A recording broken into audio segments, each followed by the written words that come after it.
Yo, what it do, my mother effing peeps? So today, in this video, I'm going to bring you guys back with another back day. I started off with something called, you can call these Pendlay rows, Pendlay,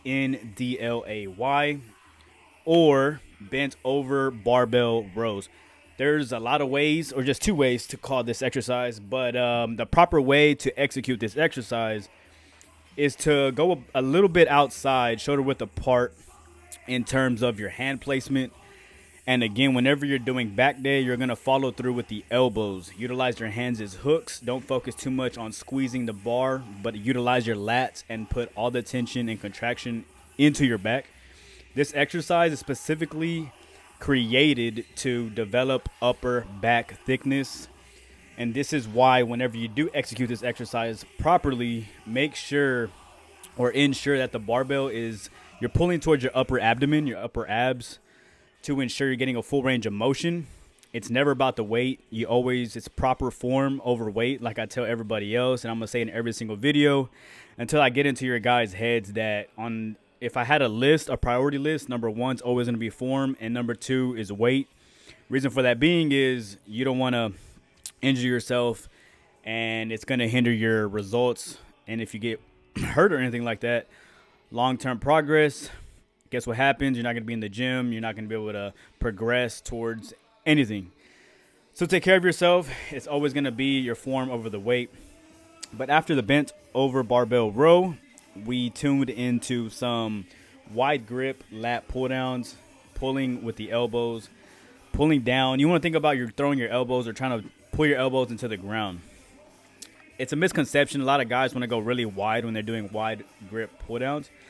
But the truth of the reality is the wider you get, you're not going to ensure a full range of motion. So again, you want to go a little bit outside, shoulder width apart, and you're digging those elbows into the floor. And you want to continue to pull into around your nose to clavicle area. That's a good guideline to pull about. And just make sure you're getting a good squeeze, man. Here I get about 3 to 4 sets between 10 to 12 reps. As you see, on the positive, I'm pulling pretty quick. And on the negative, it's all about control. Because whenever that positive is whenever you're pulling against gravity. And on the negative is whenever gravity is helping you. And that's the reason why you really want to control it on the negative portion of the exercise. Go about 2 to 3 seconds. And just really fill it out, man. But I'm going to go into a little rant here. Let you guys hear me rant and spill about Pure. So, yeah.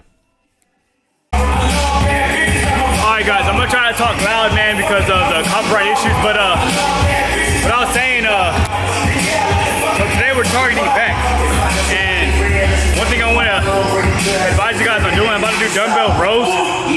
Anytime you're doing a back exercise, you always want to pull it through the elbow. The reason for that is because you see a lot of guys coming up here, so notice with the elbow, the higher you go, the more upper back you're going to be targeting. The lower you go, the more lat to lower lat you'll be targeting. But always make sure that the elbow is following your hand placement. And whenever you're targeting these dumbbell rows, you notice a lot of people, they start squeezing the fuck out of the dumbbell. You don't want to squeeze the dumbbell at all because it takes away from the movement itself. And this specific exercise is supposedly only for the lat, to target the lat especially. So just make sure you kind of, if you notice in the next clip, I literally have the dumbbell hanging off my 4 fingers. I'm not even squeezing it at all. I'm using zero form for this exercise. So just make sure that you're pulling through the lat, through the back, all following the motion of the elbow pass. So let's get it, man. It's kind of cold in here right now. It's like about 50 degrees, 55, 60 degrees in here. And like this gym is a warehouse gym, so there's no like AC circling throughout the facility. So yeah, man, it's hard to keep a pump, especially with these weights. It's all cold and shit. So let's get it, big dog. Let's work. So after that rant, we dove right into some bent over dumbbell rows. And a nice way to think about this is you want to really think about your pulling a lawnmower or trying to start up a lawnmower. Always tell my clients or people who want to know about how to execute this exercise properly, yes, think about a triangle. You're going to the top of the triangle on the ground, to the top of the triangle, and you're pulling outside to that outer portion of the triangle. meaning you want to keep that dumbbell at a slight angle. As you notice, it's kind of like diagonal, and I'm pulling into my hip. And again, I'm not focusing so much on squeezing the dumbbell. I'm really pulling through the elbow, making the lat do all the work for me. And then right after the exercise, I come into this seated vertical row. It's kind of the same concept, just a slight different variation. You're pulling those handles right into your rib cage. As you see your elbows, you want to keep them kind of slight bend towards the side of you, towards your abs, and pulling right into your ribs and really getting that full stretch. You don't want to limit your range of motion because it takes away from your lats and your back. So whenever the movement or the machine is pulling you on the negative, allow your back to hunch over just a slight bit, just to get that extra range of motion, and pull pretty hard to get that squeeze and contraction. And then again, after that, we dove right into these shrugs here. As you see, I'm just using a 45-pound plate. You don't need to go crazy. What I do is I squeeze. I don't go straight up when I'm contracting my traps. I go at a slight angle, at a diagonal angle. So that way I'm not putting too much stress into my neck, but all on the trap. I'm pinching my shoulders back, and then I'm throwing them forward to ensure that full range of motion, that full stretch, as you see. And like I said, man, you can do plates, you can use a barbell, you can use a curl bar. This is just all preference.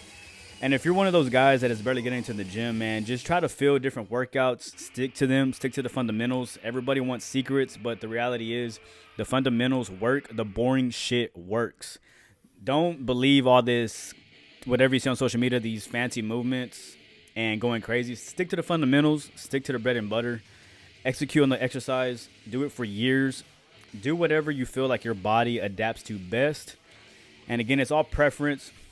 And once you figure out which exercises work for your body best, you know, your pump, taking all those little factors into consideration, stick to them, execute on them, track your weights, stay on top of your macros, your calories, because you can go hard in the gym, you can bust ads in the gym, but if you're not going just as hard into the kitchen, you will not see progress. Can't stress that enough. So just make sure you guys are executing in and outside of the gym. Squeeze, contract. Remember, it's always form, weight second. After that, we dove into some deadlifts. I'm not big onto deadlifts. I used to be until about 5 years ago. I got too crazy on just 2 plates, and I was going about 25, 30 reps. And I got too hyped, and I ended up straining my back. And ever since, it's actually became a big problem. And that's the reason why I just prefer to do an alternative, which is going to be hyperextensions. Hyperextensions is whenever you have a plate, and you're just bending over and you're contracting that lower back. But here I'm just doing regular conventional deadlifts, focusing on the squeeze and control. As you can see, I'm just going a little bit outside of shoulder width apart, poking my butt out and pulling through. You see I'm hinging at the hips, not at the knees, to ensure a full range of motion and get in that contraction. So apply that, guys. Hope you guys have a good day, good workout. Kill that shit, baby. All right, Sal. Tell them where we at, bro. We're at Alpha Land, checking in. You look a little serious when you talk to the YouTube, bro. We're at Alpha Land. Sipping on this 3D before we get it popping into action. Oh, cheers. Cheers, my boy.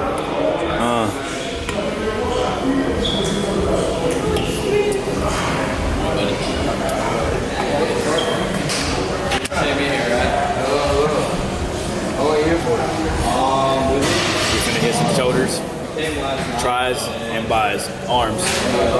Arm day.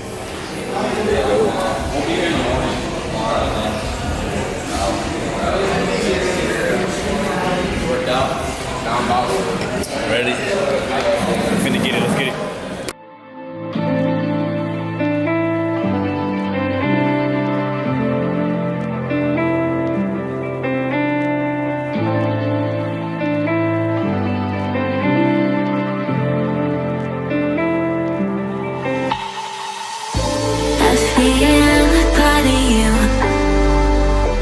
With everything you do, so when something's on your mind, I feel the distance. The one I hear is true, but when I'm touching you, I can tell it's not.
Chest on fire, baby. Damn.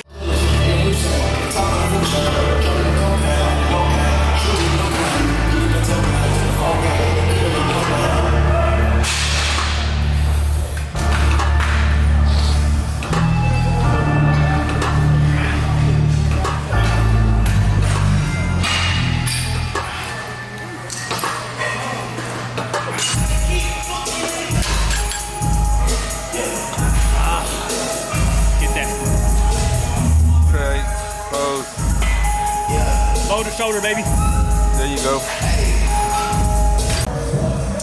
All right, guys. Finish up that workout today. I hit shoulders, tricep, bicep, I guess arms. Mainly put today's focus on shoulders to get these bolder motherfucking shoulders. You know what I'm saying? But anyways, we're here at Alpha Land. Good vibe, good energy. But again, man, you know, being consistent in anything you do in life, you gotta go and apply that shit. Not everybody's gonna hold your hand.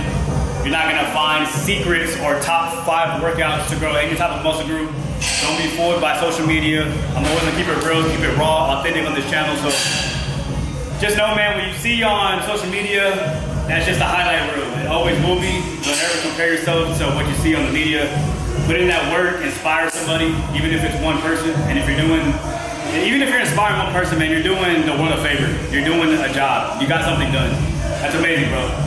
But yeah, man, Peeweefitness, please like, share, and subscribe. If you guys want anything related on the fitness topic, comment down below in the comment section what you want me to cover specifically. Your boy got you and always will.